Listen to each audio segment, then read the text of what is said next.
Good morning मेरे प्यारे विद्यार्थियों। उम्मीद है कि तुम अपने घर पर सुरक्षित होंगे। देखो मेरे प्यारे विद्यार्थियों, हम लोगों ने गए साल वाक्य और वाक्य के भेद जो है उसे अच्छी तरह से सीखा है और आज हम पढ़ने जा रहे हैं वाक्य परिवर्तन। लेकिन उससे पहले वाक्य क्या होता है, वाक्य के भेद जो है उसके बारे में मैं तुम्हें संक्षिप्त में जानकारी देती हूँ। ओके, तो चलो देखते हैं मेरे प्यारे विद्यार्थियों, वाक्य किसे कहते हैं। अभी देखो वाक्य की परिभाषा, सार्थक शब्दों का ऐसा समूह जो हमारे विचारों और भावों को पूर्ण रूप से व्यक्त करता है, वह वाक्य कहलाता है। अभी देखो क्या बताया है कि सार्थक शब्दों का समूह जिससे हमारे विचार और भाव जो है पूरी तरह से दूसरों को समझ में आए। अभी देखो मैंने यहाँ पे उदाहरण दिया है, श्यामल पाठशाला जाती है। तो हमें पता चलता है कि श्यामल पाठशाला जाने की क्रिया कर रही है, हमें पता चल रहा है। अगर मैंने यहाँ पे ऐसा लिखा होता है पाठशाला श्यामल जाती, तो शब्द वही है लेकिन सार्थक समूह नहीं है। तो जब तक सार्थक समूह नहीं बनता शब्दों का, तब तक उसे वाक्य हम कह नहीं सकते हैं। ओके, तो जो सार्थक शब्दों का समूह होता है उसे क्या कहते हैं, वाक्य कहते हैं। अभी देखो वाक्य के भेद है, रचना के अनुसार वाक्य के भेद और अर्थ के अनुसार वाक्य के भेद है। पहले हम देखते हैं रचना के अनुसार वाक्य के भेद कितने हैं, वो 3 है। पहला है साधारण वाक्य, दूसरा है संयुक्त वाक्य और तीसरा है मिश्र वाक्य। साधारण वाक्य को सरल वाक्य भी कहते हैं। ओके, तो चलो हम पहले देखते हैं सरल वाक्य। जिस वाक्य में एक ही मुख्य क्रिया हो उसे सरल वाक्य कहते हैं, यानी कि कर्ता और क्रिया एक होती है उसे सरल वाक्य कहते हैं। फॉर एग्जाम्पल, गणेश गाँव गया, यानी कि गाँव जाने की क्रिया गणेश कर रहा है, अकेला कर रहा है, वो साधा विधान है यहाँ पे। माँ खाना पकाती है, यानी कि माँ खाना पकाने की क्रिया कर रही है। राजा ने बेटियों को बुलाया, यानी बेटियों को बुलाने की क्रिया राजा द्वारा हो रही है।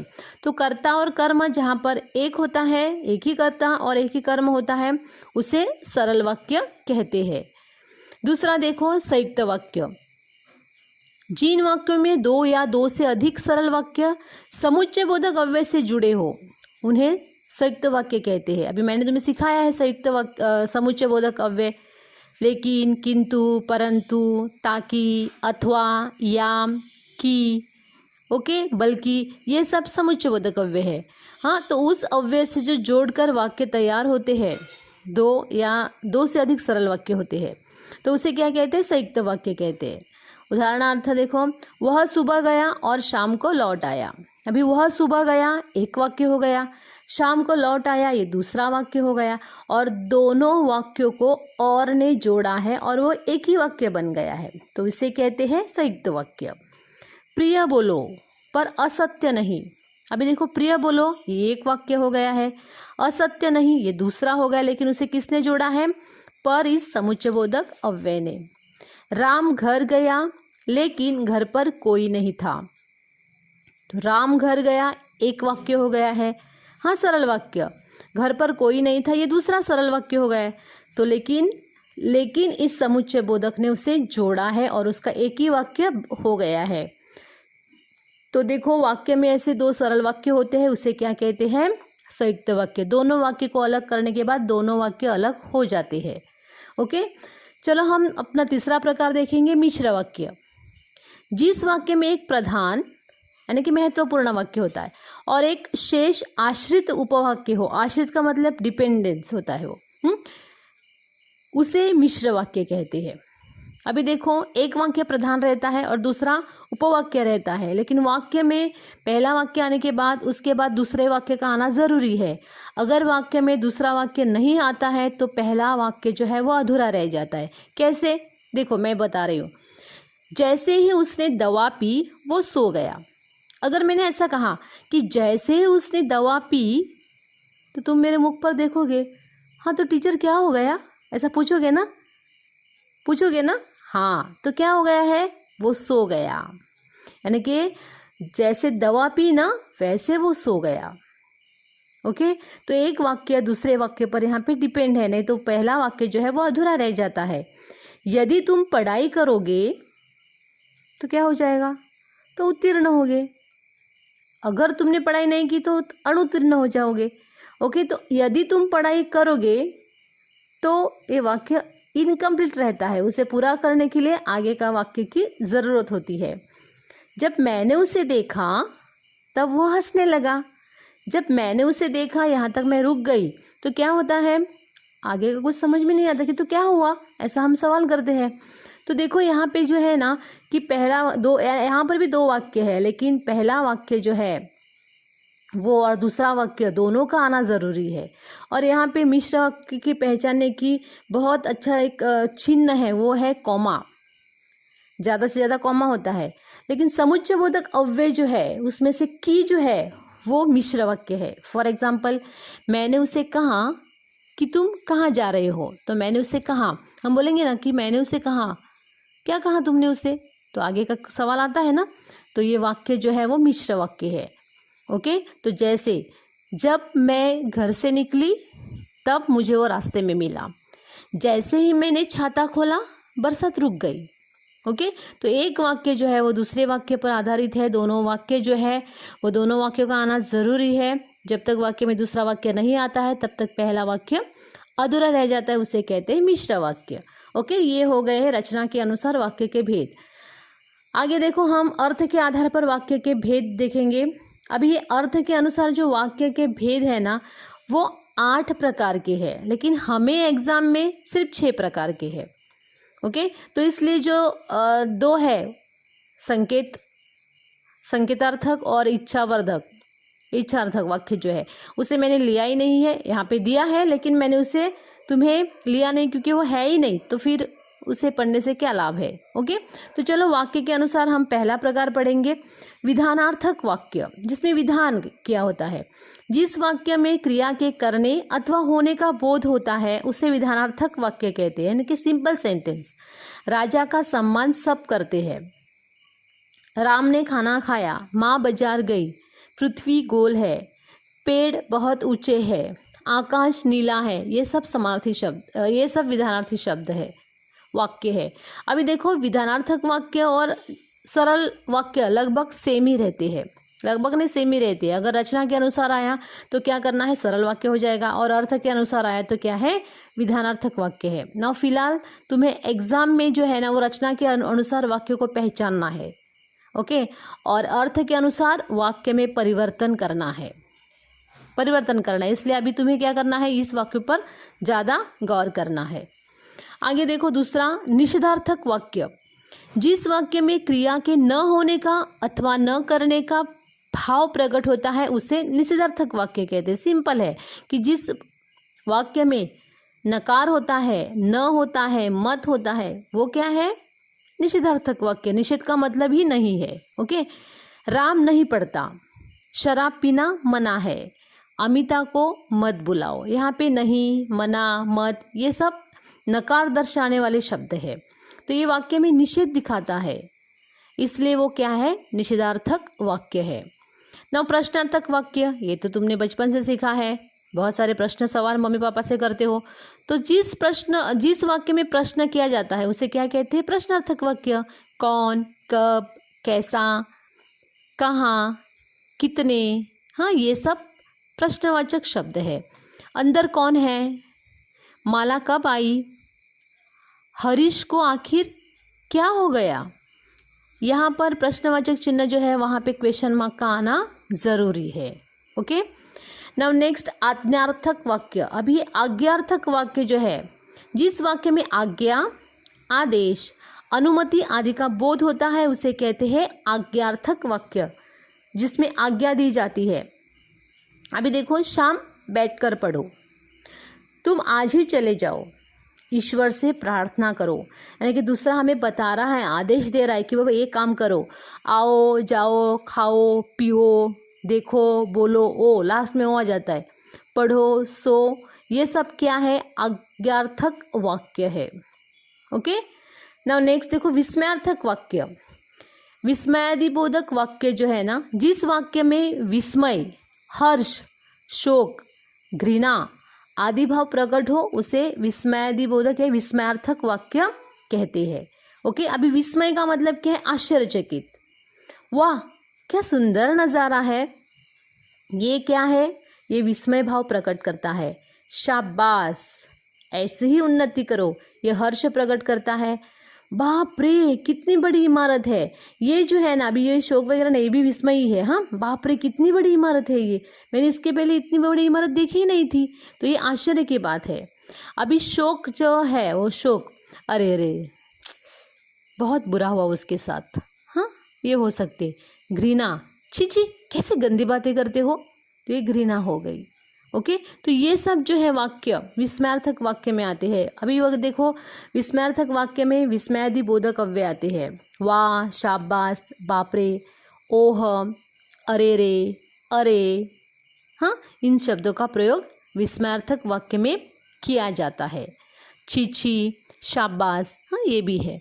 और अंत का है संभावनार्थक वाक्य, उसे दूसरे शब्द में संदेह सूचक वाक्य भी कहते हैं। संभावनार्थक वाक्य देखो, जिस वाक्य में संदेह, संभावना, शंका प्रकट होती है उसे संभावनार्थक वाक्य कहते हैं। शायद वह नाटक में भाग लेगा, यानी कि मुझे पता नहीं है वो लेने वाला है या नहीं, कि शायद मे बी वो लेगा, मुझे नहीं पता है, यानी कि ये संभावना है, संभवतः वो ले सकता है, मन में डाउट है या तो ना भी बोल सकता है, तो ये संभावना है, इसके लिए उस वाक्य को क्या कहा जाता है? संभावनार्थक वाक्य कहा जाता है। संभवतः वो आ जाएगा, मुझे पता नहीं है आ जाएगा या अभी आएगा, लेकिन वो आ जाएगा ऐसा मुझे लगता है। शायद हम कश्मीर जाएंगे, पता नहीं, हम लोगों ने दिसंबर की टिकट निकाली है लेकिन अभी तक लॉकडाउन के कारण हम लोग जा नहीं पा रहे हैं, तो शायद तब तक कोरोना की बीमारी जो है वो कम हो गई होगी, ऐसा हम अपेक्षा करते हैं, तो इसलिए वो कहते हैं कि शायद हम कश्मीर जाएंगे, पता नहीं हमें। ओके, तो ये हो गया अर्थ के अनुसार वाक्य के प्रकार, 6 प्रकार। ओके मेरे प्यारे विद्यार्थी, अभी हमारा मुख्य टॉपिक है काल परिवर्तन, वाक्य परिवर्तन। ओके, अभी ये मैंने यहाँ पे वाक्य दी है और उसके हर एक जो हमारे अर्थ के अनुसार जो प्रकार है उसमें बदलाव करने का प्रयास किया है ताकि तुम्हें अच्छी तरह से समझ में आए। ओके, तुम्हें ध्यान देना है। अभी हम लोगों ने क्या पढ़ा है? वाक्य के सब वाक्य के प्रकार हम लोगों ने पढ़े हैं।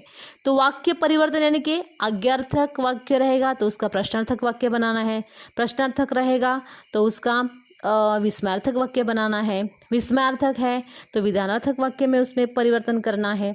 हाँ, ये वाक्य परिवर्तन करना है, एक वाक्य से दूसरे वाक्य में परिवर्तित करना है, उसे कहते हैं वाक्य परिवर्तन। तो चलो यहाँ पे मैंने कुछ उदाहरण दिए हैं। सूचना के अनुसार वाक्य परिवर्तन करो, 1 मार्क्स के लिए आता है। और रचना के अनुसार वाक्य को पहचानना है, ध्यान में रखो। हाँ, रचना के अनुसार वाक्य को पहचानना है। तो रचना 3 शब्द है, रचना यानी कि संयुक्त वाक्य, साधारण वाक्य और मिश्र वाक्य। ओके, और अर्थ के अनुसार तुम्हें क्या करना है? पहचानना नहीं है बल्कि उसका वाक्य परिवर्तन करना है। ओके, चलो हम देखते हैं। यहाँ पे पहला मैंने वाक्य लिया है, यहाँ पे समीर आज बाजार जाएगा। ओके, अभी इस वाक्य का हमें निषेधार्थक वाक्य करना है। तो मैंने पहले ही बता दिया है कि निषेधार्थक वाक्य में क्या आता है? नहीं, मत, न, ये शब्दों का प्रयोग किया जाता है। और वो जो नहीं है वो क्रिया के पहले आता है, इस बात पर ध्यान देना है तुम्हें। ओके, कभी कभी निषेधार्थक वाक्य बनाते समय हमें क्या करना है कि अपोजिट वर्ड का इस्तेमाल करना है, यानी कि विलोमार्थी शब्द का इस्तेमाल करके नहीं लिखकर उस वाक्य को निषेधार्थक वाक्य में परिवर्तन करना है। देखो मैंने यहाँ पे उदाहरण दिए हैं। अभी पहला कौन सा मैंने कहा कि समीर आज बाजार जाएगा, उसका निषेधार्थक वाक्य कैसा आएगा? समीर आज बाजार नहीं जाएगा। ओके, आज मैं स्कूल जाऊंगी, आज मैं स्कूल नहीं जाऊंगी। माँ खाना पकाएगी, आज माँ खाना नहीं पकाएगी। ओके, सो वो क्या हो गया? क्रिया के पहले आ गया है। दूसरा वाक्य देखो, रूपा ने दिया जलाया। अभी यहाँ पर देखो, रूपा ने दिया जलाया, उसका निषेधार्थक वाक्य कैसा होता है?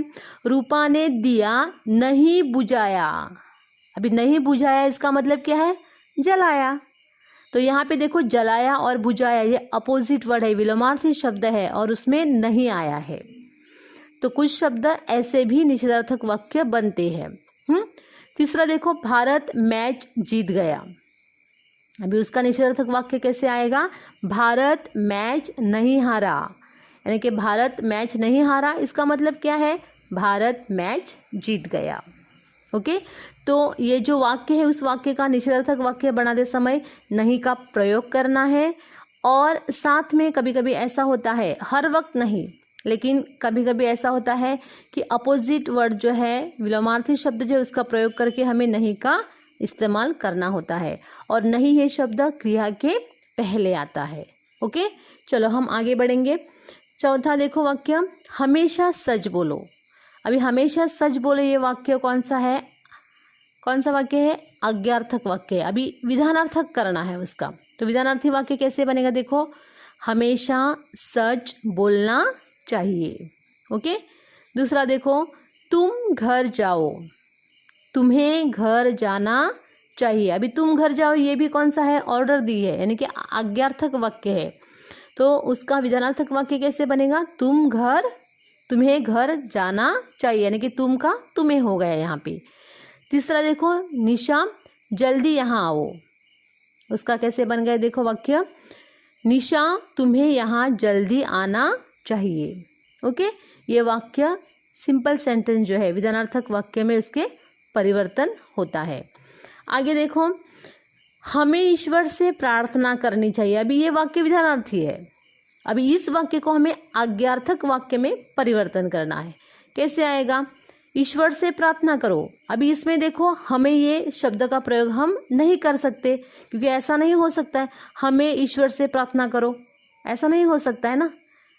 अगर ऐसा होता कि तुम्हें ईश्वर से प्रार्थना करनी चाहिए तो यहाँ पे कैसा होता, तुम ईश्वर से प्रार्थना करो। लेकिन यहाँ पे ऐसा नहीं है, यहाँ पे हमें ईश्वर से प्रार्थना करनी चाहिए, यानी कि ईश्वर से प्रार्थना करो, हम खुद को नहीं बता सकते हैं। हाँ, तो ये हो गया आज्ञार्थक वाक्य। आगे का देखो, गणेश दिल्ली जाता है, विधानार्थक वाक्य है। उसका देखो, गणेश तुम दिल्ली जाओ, ये आज्ञार्थ, उसे जाने की आज्ञा दी है। उसके बाद देखो, क्या माँ खाना पकाती है, ये प्रश्नार्थक वाक्य है। इस प्रश्नार्थक वाक्य का आज्ञार्थक वाक्य कैसे बनता है, देखो, माँ तुम खाना पकाओ। ओके, बात समझ में आई होगी तुम्हें। उसके आगे देखो, मेरा दिल खुश है। अब ये विधानार्थक वाक्य है, इस वाक्य का प्रश्नार्थक वाक्य बनाना है। और प्रश्नार्थक वाक्य बनाते समय एक बात ध्यान में रखो कि प्रश्नार्थक वाक्य जो है सिर्फ उसके आगे क्या लगाने का, और अंत में क्वेश्चन मार्क देने हैं। क्वेश्चन मार्क नहीं दिए तो तुम्हारा आधा अंक चला जाएगा। ओके, मेरा दिल खुश है, उसका प्रश्नार्थक वाक्य कैसा आएगा, क्या मेरा दिल खुश है, प्रश्नार्थक वाक्य ना, प्रश्न चिन्ह वहाँ पे लगाना है। अम्मा ने सूचना दी है, क्या अम्मा ने सूचना दी है, प्रश्नार्थक वाक्य। नमिता मुझे बुलाती है, क्या नमिता मुझे बुलाती है, ओके, प्रश्नार्थक वाक्य। इसमें कौन क्या ये सब उसे भूल जाना, सिर्फ क्या का प्रयोग करके भी तुम लोग प्रश्नार्थक वाक्य बना सकते हो। और लास्ट में अंत में क्वेश्चन मार्क का देना जरूरी है प्रश्नार्थक वाक्य, इसलिए बस प्रश्नार्थक वाक्य ब्रैकेट में आया कि इसका प्रश्नार्थक वाक्य करो तो पहले क्या और अंत में प्रश्न चिन्ह, बस इतना ही ध्यान रखो। ओके, नाउ अगला वाक्य देखो, राधा शहर गई। अभी उसका संभावनार्थक या संदेह सूचक वाक्य में परिवर्तन करना है। तो संभावना है ना आने की, संभावनार्थक मैंने कहा है कि जो बात जो है, जिस वाक्य में संदेह संभावना होती है, प्रकट होती है, शंका होती है, हमें पता नहीं है 100% वो बात सही नहीं है, हमें पता नहीं, बता नहीं सकते हैं, तो वो संभावनार्थक होती है ना। तो राधा शहर गई, इसका मतलब क्या है, शायद राधा शहर गई होगी, मुझे पता नहीं, शायद वो गई होगी, शायद नहीं भी होगी, मुझे पता नहीं है। हाँ, समीक्षा फूल लाती है, शायद समीक्षा फूल क्या आएगा, शायद समीक्षा फूल लाती होंगी। ओके, शायद वो लाती होंगी फूल, मुझे पता नहीं है। ग्लेविन पत्र लिखता है, शायद ग्लेविन पत्र लिखता होगा। शायद ग्लेविन पत्र लिखता होगा, क्योंकि ये बात जो है वो संभावना है। संभावनार्थक वाक्य में परिवर्तन करें इसका मतलब संभावना है, इसके लिए संभावनार्थक वाक्य में शायद और लास्ट में होगा। शायद मैं गाँव जाऊंगी, शायद तुम इस समय मुझे सुन रहे होंगे, शायद तुम इस समय पत्र लिख रहे होंगे। ओके, शायद कल बरसात होगी। तो ये जो है शायद और होगा, होगी, होंगे, इन शब्दों का प्रयोग हम संभावनार्थक वाक्य में करते हैं। ओके, और हमारा अंत का है विस्मयार्थक वाक्य में परिवर्तन करना है। देखो, गाय ने दूध दिया। अभी विस्मयार्थक वाक्य जो होता है उसमें हमें चेहरे के भाव प्रकट करते हैं। अरे गाय ने दूध दिया, ओके, ऐसा होता है। दूसरा वाक्य देखो, यह इमारत बहुत बड़ी है, तो हम बोलेंगे बाप रे कितनी बड़ी इमारत है, यानी कि मैंने उसे विस्मय प्रकट करते हैं हम लोग। हाँ, उसके बाद देखो, राधिका गिर गई। अब ये गिर गई है यानी कि वो दुख है ना, दुख की बात है। अरे अरे अरे राधिका गिर गई, बेचारी गिर गई, ऐसे हम बोलते ना, अरे अरे। या किसी ने कुछ उल्टा सीधा कुछ कहा, हमने छी छी कितनी गंदी बातें करता है तू। ओके, सो ये वाक्य विस्मयार्थक वाक्य में बनाते समय ध्यान में रखने वाली बात कौन सी है? अरे, बाप रे, शाबाश, अरे रे, छी छी, ये विस्मयादिबोधक शब्दों का प्रयोग करके तुम्हें वाक्य बनाना है। अगर उसका प्रयोग नहीं करोगे तो वाक्य नहीं बनेगा। तुम्हें इनका प्रयोग करके तुम्हें क्या करना है? वाक्य को बनाना है। ये हो गए हमारे वाक्य परिवर्तन। अभी देखो, मैंने कुछ वाक्य परिवर्तन का एक ही वाक्य लिया है और हर एक वाक्य जो है उसमें परिवर्तन करके दिखाया है ताकि तुम्हारे समझ में ज़्यादा आ जाए। ओके, चलो यहाँ पे मैंने पहले आज्ञार्थक वाक्य दिया है। रेचल पढ़ाई करती रहो, यानी कि आज्ञा दी, रेचल पढ़ाई करती रहो, ऐसे ही आगे बढ़ो। ओके, रहो मैंने ऑलरेडी कहा है कि आज्ञार्थक वाक्य में हो ओ आता है लास्ट में। पढ़ो, बढ़ो, आओ, खाओ, पियो, देखो, बैठो, उठो। ओके, तो यहाँ पे क्या है? आज्ञार्थक वाक्य में रेचल पढ़ाई करती रहो, ऐसे ही पढ़ाई करते रहो, ऐसा आदेश दिया है उसे। अभी विधानार्थक वाक्य में ये कैसा बोलेगा, कैसा हो जाएगा? रेचल तुम्हें पढ़ाई करनी चाहिए, विधान किया है, सिंपल सेंटेंस है। ओके, दूसरा देखो निषेधार्थक, रेचल पढ़ाई नहीं करती। ओके, रेचल पढ़ाई नहीं करती। अभी प्रश्नार्थक वाक्य में कैसा बनेगा? देखो, क्या रेचल पढ़ाई करती है? समझे? क्या का प्रयोग किया है और प्रश्न चिन्ह दिया है, तो जैसे हमारा बोलना भी वैसे होना चाहिए। क्या रेचल पढ़ाई करती है? Question mark. विस्मयार्थक वाक्य, अरे रेचल पढ़ाई करती है, अरे ये लड़का तो बहुत अच्छा है, ऐसा हम बोलते हैं ना, तो वैसा अरे ये रेचल पढ़ाई करती है। ओके, ऐसा होता है विस्मयार्थक वाक्य में। और फिर संभावनार्थक वाक्य में कैसे आएगा?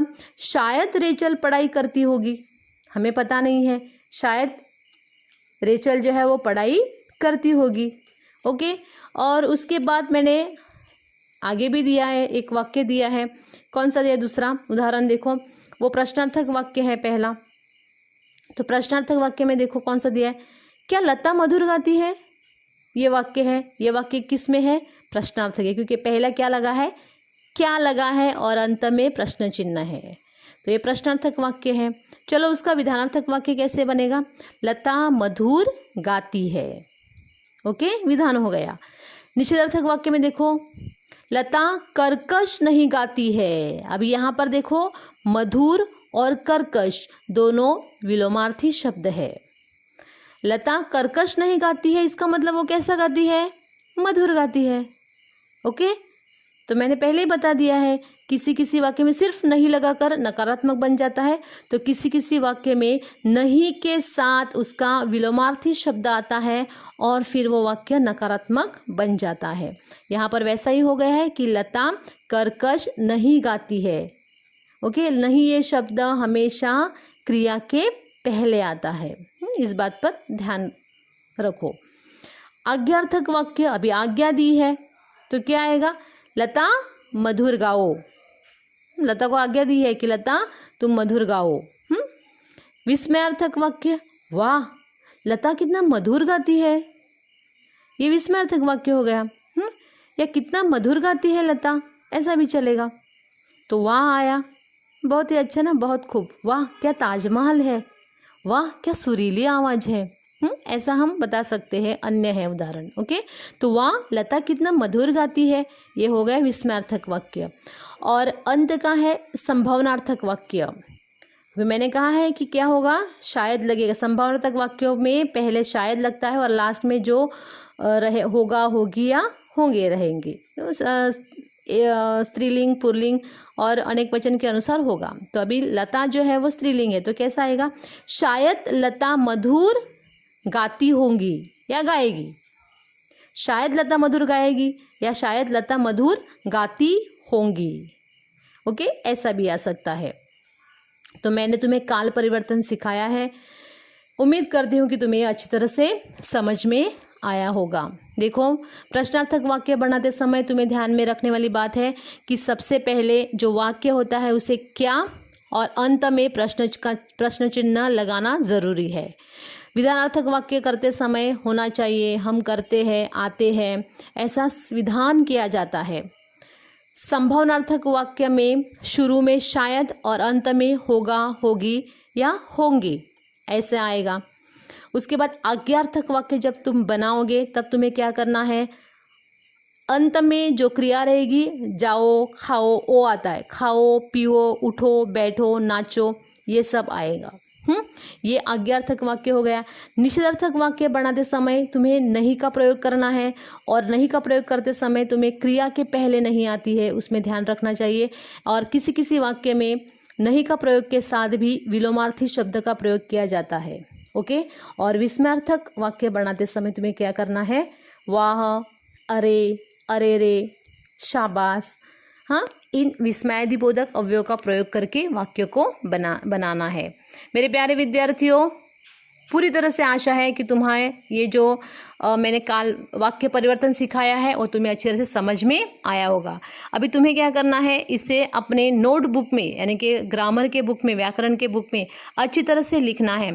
फिलहाल रचना के अनुसार वाक्य के प्रकार और अर्थ के अनुसार वाक्य के प्रकार जो है वो मैंने तुम्हें गए साल लिख के दिए हैं। तो तुम्हें सिर्फ अभी वाक्य परिवर्तन ही लिखना है। लेकिन अगर किसी के पास नहीं रहेंगे रचना के अनुसार और अर्थ के अनुसार वाक्य के प्रकार, तो तुम लिख सकते हो, मुझे कोई ऐतराज़ नहीं है। ओके, अपने घर पर रहो, सुरक्षित रहो और अपना ख्याल रखो। Okay, bye bye, see you.